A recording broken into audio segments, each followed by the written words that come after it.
Tahimik ang gabi. Naiwan ang dalawang magkakapatid sa bahay habang wala ang kanilang mga magulang. Dapat may tagapag-alaga, pero hindi siya dumating. Bumulong ang kapatid na babae. Sana dumating na ang tagapag-alaga. Bulong ng kapatid na lalaki. Oo, baka darating siya ngayon. May katok sa pinto.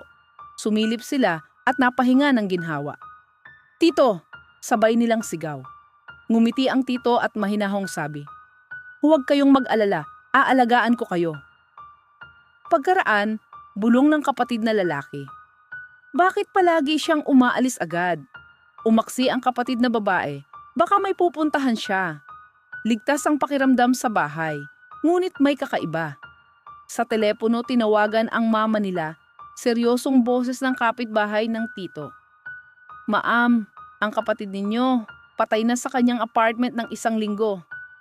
Dali-dali silang bumalik, hindi alam ang totoo. Bumulong ang kapatid na babae. Siya pala iyon? Nagulat ang mga magulang. Patay siya? Ang tagapag-alaga, hindi pala buhay. Ang tito na nagbabantay sa kanila, isang multo. Hindi sila kailanman nag-iisa.